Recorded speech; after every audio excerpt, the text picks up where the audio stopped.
Hey everyone, welcome in to another daily editorial here on the KE Report. I'm chatting with Brien Lundin. We're going to be talking about this more or less continued uptrend in gold, what the chart looks like even during this recent pullback that who knows might have ended today as we do have gold higher. We'll also dive into some of the underlying equities and some M&A action in the silver space. Brien is the editor of the Gold Newsletter and our host down at the New Orleans Investment Conference happening this year, November 20th through 23rd in New Orleans. I hope to see a number of you there. Please send me emails if you're planning on going and would like to meet up. Also, if you want to learn more about that conference, I'll post a link in the show notes. Brien, let's talk about gold here, where, look, gold's been, I guess, a little bit weaker ever since we turned the calendar into October. Even a couple days before that in late September, gold started to roll over, but as weak as I guess gold's been, it's only down about 3.5% from that recent peak of over 2,700. I know it, I guess, feels like some of that momentum's lost, but you look at this trend of higher highs, higher lows. We're still very much in that trend for gold. So, Brien, what have you noticed in the charts that I guess tells you about potentially the continued strength and this continued uptrend for gold? Yeah, thank you, Corey. The thing about gold is that the first 6 weeks or 2 months of this bull market, really starting around the 1st of March, was unusual and unprecedented in that the price really didn't take a break. It was just relentless rise, and it added a couple hundred, $200 or $300 in a flash. But since then, it's been a more typical bull market, but a bull market. It's been firmly established as a bull market, but it's preceded in a stair-step fashion in that there are periods where it's taken a break. Simply put, it's either traded sideways for a time or in this most recent case, actually dropped back a bit. But these have been important breaks to continue the health of the bull market. It's never gotten into a correction territory. It's just taken a pause from that momentum, that upward momentum, and then it's begun a new rally. And one of the things I noticed was really right around the 1st of July was that an important technical indicator of momentum, the Bollinger Bands for the gold price, were compressing. And then I look back over the brief history of the bull market, and every previous time where we've seen the Bollinger Bands kind of pinch, it marked one of these pauses. And when that width of those bands bottomed, it marked the beginning of the next rally. And so early July, I went out with that to our readers and said, I think we're going to have a rally here that's going to surprise everybody, because nobody was really thinking that gold was going to go anywhere. It was midsummer doldrums, et cetera, no precipitating factors on the horizon. But sure enough, gold took off on a blistering rally. Fundamentally, it was a sign that investors were starting to price in the pivot, which they saw ahead over the next month, in the next month. And subsequent to that, we had another pause, and I remarked on that one to our readers, and then gold quickly rallied. We're in one of those pauses right now. We are closely tracking in my publications the width of those Bollinger Bands, and it has literally, as we speak, just gotten into that zone where it may have bottomed again or is about to bottom. Now, as we speak, the gold price is up nicely today. Maybe this correction, maybe this pause is behind us and we're beginning the next rally. Regardless, I think it's going to happen at some point over the next few days. So this is an important point, I think, where we're talking right now, that we may be seeing the next big move just starting to form. Brien, you also look at that monthly chart, and the gold price has pretty much just hugged that upper Bollinger Band ever since that strong breakout move in March. Look, it's up something like 7 out of 8 months in a row. That just speaks to the continued strength. And it also just goes to show that, look, gold could even pull back, I think, a fair bit and still be in an overly bullish tone, but look at that monthly chart for me. Anything else that you see on that chart with gold again, just hugging that Bollinger Band? Yeah, I think you make a great point. If you look at the monthly closes, you look at the weekly closes, we're not only setting all-time price records, we're setting, all-time weekly and monthly closes. So from a technical standpoint, we're looking at the kind of thing that brings in generalist traders, and these are the most aggravating people in the world because here we are suffering for years, and watching this like a hawk and getting emotionally involved and whipsawed back and forth by the gold price and the silver price and the metals and the miners. And these dispassionate, typically uninterested, unemotional traders from outside the sector see these certain technical signals being delivered and jump in the market without any of the misery that we underwent, and then they just reap all the gains. But that's important because they bring in the money that takes the price to another level. And hopefully they continue the pattern of past bull markets where they invest in the metal, then they try to get a little torque by investing in the miners, and then they try to get more torque by going down the food chain into the juniors where, we kind of live and die. So I think that's happening. I hate to preach patience after all we've been through, but I think it's happening, and I think it's going to, to happen as it always has before. One other thing that I find interesting about this month, yes, gold is off a little bit from its highs, but just even this month, gold is down, let's say, just over 1%. But you look at the US dollar and rates, both are up this month. The US dollar is up almost 3% this month, and rates, the 10 years, also back above 4%, which, look, it started this month at about 3.6%. So, again, strong moves in the dollar and rates, but that hasn't hit gold so much. Why do you think that is? No, it hasn't. It's, in this little pause that we're in, we've lost, maybe $100 in the gold price over the last week or so. And, so that's a bit of a reaction to really what's been a blistering run in the dollar index, but not as much as you would think.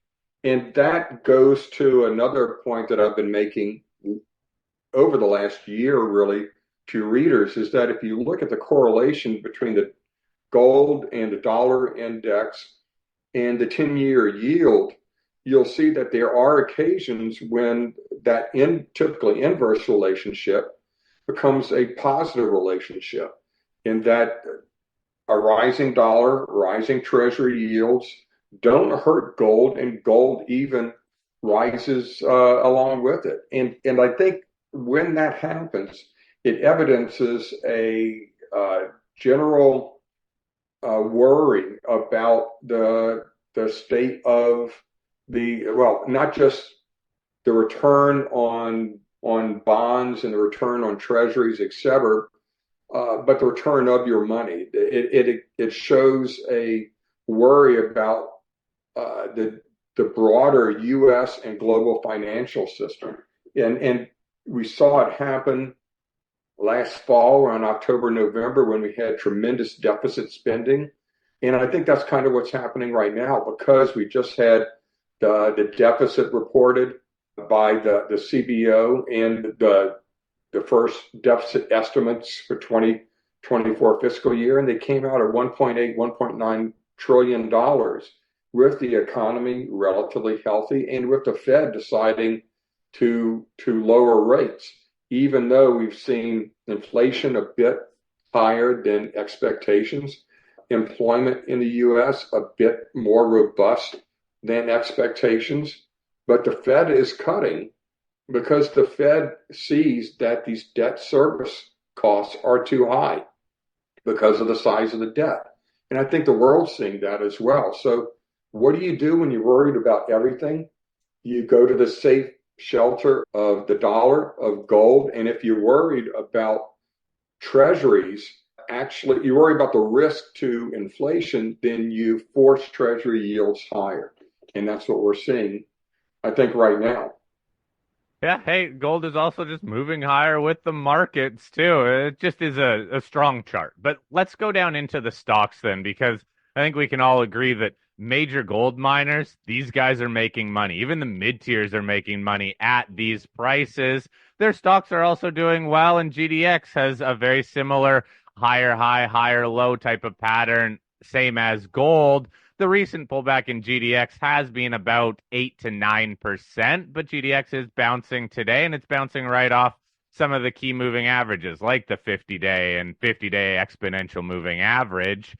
When it comes to these major miners, though, Brian, anything that you're noticing in terms of outperformance, underperformance, really anything that you're noting for the major miners right now?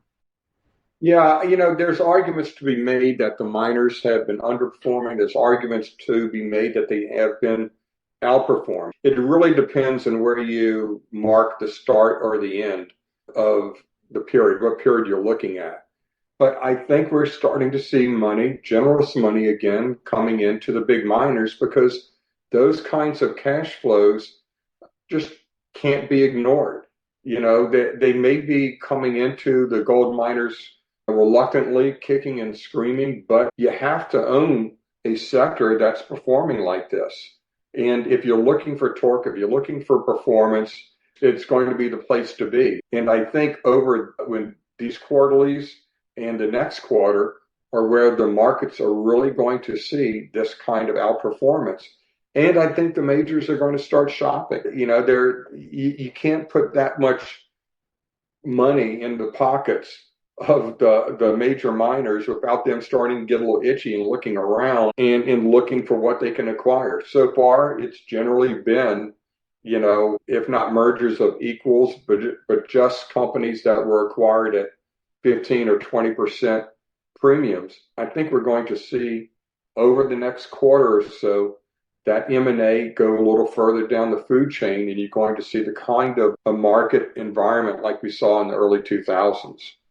No, Brian, I think that brings up a whole other concept here where, yes, these majors, they're doing better financially. They're making more money through their current production. But again, in terms of growth, these miners can do a lot more by going out and acquiring assets. Most of these acquisitions, the M&A has been in established companies, established projects, some even current mines that are generating revenue, cash flow. Isn't that what the sector needs, though? That yes, this growth is great in the metals price, but these majors, they go out and they need to acquire more ounces. That really amps up their growth, and that can amp up investors' interest in the sector. Yeah, right now I think they're just giddy over the money that they're making, and they haven't really looked at where they can spend it yet. But I think that has to come. They eventually will start looking a little further down the road because these sophisticated generalist Wall Street type investors coming into the sector are going to say, well, okay, this was a great quarter. The next one's going to be great too. Let's look a few years down the road and see what your growth profile looks like or lack thereof. And they're going to start comparing the majors according to reserves and production profiles. And they're going to have to be able to show something to the market, to those investors, to those more sophisticated investors. And I don't know that a lot of them can do that. Newmont's still trying to absorb and rationalize the Newcrest assets. They're busily selling off assets, and not so much acquiring them. That's the crazy thing. We are still seeing majors continue to sell assets here rather than acquiring. Yeah, yeah. And, you have to, I think that's where there's opportunity, frankly. Right now, there isn't necessarily opportunity when you look to who they're selling those assets to. But if you look back to the early 2000s and you look at, Nova Gold, you look at Northern Dynasty, these were companies that were juniors that saw the majors like Placer Dome shedding really key assets that were at early stages that were world-class assets or eventually became world-class assets. So we There are going to be some projects that are spun off for purely bureaucratic reasons, short-sighted reasons by the majors that I think the juniors or mid-tiers can acquire, and we may see some growth along those lines. But all of this stuff is, the things we're going to see evolve over a few years. More near term, I think that we're going to see the majors start to have those coins jingling in their pockets and getting a little excited about buying rather than selling. Newmont, I think, is, an exception to that because they just, they're kind of like the anaconda that swallowed the donkey right now. And so they've got to get through that process. But the other majors, I think, Barrick is one of them has been very aggressive recently over the last year or so with copper. I'm looking to them and some of the other majors to get a little more aggressive on the acquisition front.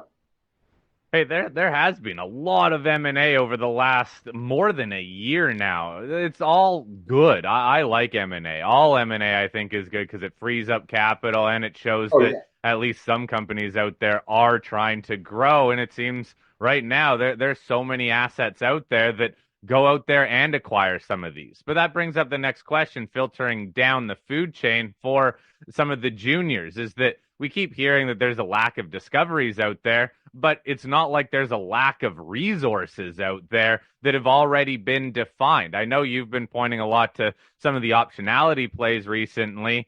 And when you look at exploration, it's really all about grade, I think. Higher grade obviously still gets more attention, and there's always room for higher grade discoveries.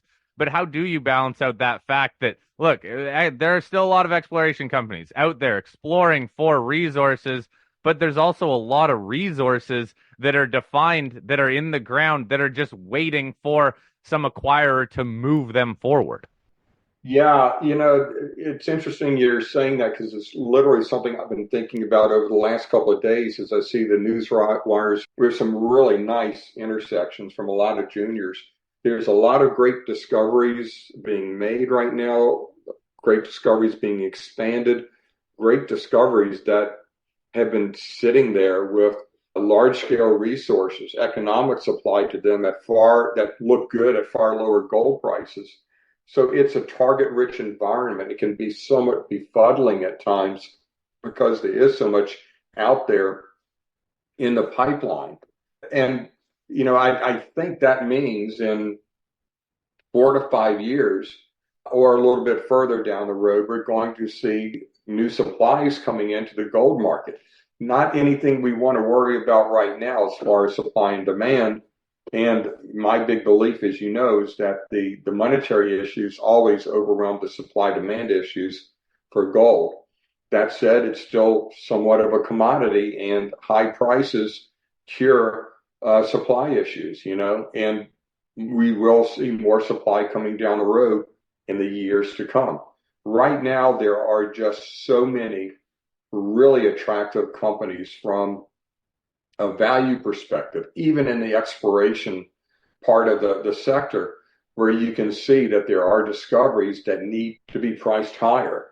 I think they will eventually, but the days of looking around and seeing interesting companies priced at with a market cap of $5 million are largely gone right now. And what you're seeing in our mindset has been that these companies are interesting, but they're priced at $10 to $15 million market caps. And they're $30 million market caps, whereas 6 months ago we would have said, wow, that's really overpriced. And now we're looking at them and say, yeah, that's fair. That's a fair price, if not even undervalued for the current market. And all of this has kind of happened slowly in the background that our perspectives have shifted. And, we have to recognize that is this market hasn't taken off like we would have wanted it to with relative to the gold price or even expected it to, but it's not the market that we had 6 months ago. Oh boy, is it not. And hey, that's a lot supported simply by that move in gold and even that move in silver now holding above $30 an ounce. Let's talk a little M&A, and that is that SilverCrest deal. Core Mining moving in with a US $1.7 billion offer here. look, SilverCrest was, again, another one of these standout miners. Company was cash flowing. Everyone was wondering what SilverCrest was going to do with all the cash they were building up. Coor clearly thinks that this is a great addition to its portfolio. What was your thought on that M&A transaction? Yeah, I have to agree. It was a great addition to Core's portfolio, kind of even a lifeline for a company that had a lot of debt and was, I guess, somewhat embarrassed to be a silver company.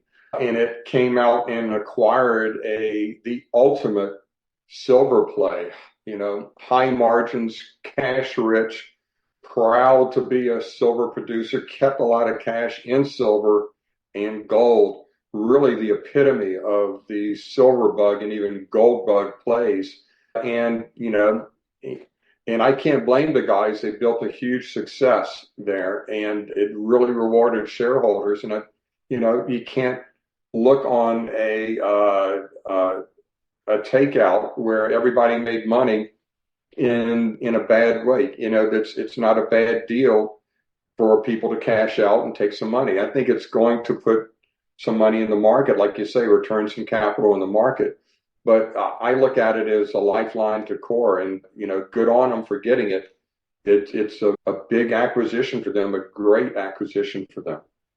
Yeah, it really seems like it. But I really like what SilverCrest was doing, holding some of the metal, gold, and silver on the balance sheet rather than just holding cash. It was a great story, and who knows, maybe another bid will come in. But yeah, in a way, disappointing to see SilverCrest off the table, but also just a good story for the sector. Brien, let's just quickly touch on your conference again, November 20th to 23rd. We have a much better precious metals market. Companies are doing more right now with their exploration, with their development. What can we expect from your conference? How is it all coming together now?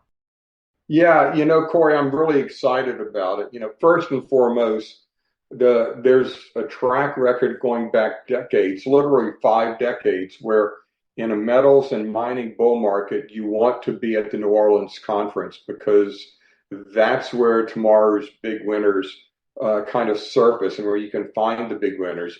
It's also where you can get great insights, great strategies, and specific tips from the best in the business, the top experts in the world. And certainly, this being our 50th anniversary, we're trying to hit the ball out of the park again on that. From that standpoint, with our roster of speakers, we have James Grant, George Gammon, Rick Rule, Danielle DiMartino Booth, Brent Johnson, Jim Uria, Peter Bookvar, Jim Bianco, James Lavish, Dave Collum. It just goes on and on. And I urge people to go to neworleansconference.com to see our full speaker roster, which continues to grow as I speak. So between the great speakers, the special events for the 50th anniversary, and the fundamental fact that we are in a metals and mining bull market, this, I think, is really a can't miss event for anyone who's a serious investor in general and specifically anybody who's involved in the resource sector. This is an event that is going to pay for itself many times over. And in fact, we are so confident about that. We are one of the very few, and I think one of only two events that has a money back guarantee. If you don't feel that you've gotten many times your money's worth from attending, we'll give you your registration fee back. And over the last 10 years or so that we've had that policy, I think we've given money back to 3 people who I think were just confused what the event was. And that's it. That shows you the kind of value that we give to people. And if there is a can't lose investment opportunity out there, I think this is it. All right. Well, Brien, I'll be there again this year. I always enjoy my time at the New Orleans Investment Conference. And I will, again, post a link in the show notes so you all can learn more about the conference this year and hopefully sign up. I'll see you there. So, Brien, thank you for your insights on the market. Again, Brien Lundin, editor of the Gold Newsletter and our host down at the New Orleans Investment Conference. Brien, thanks for your time. Have a great rest of your week. Thank you, Corey.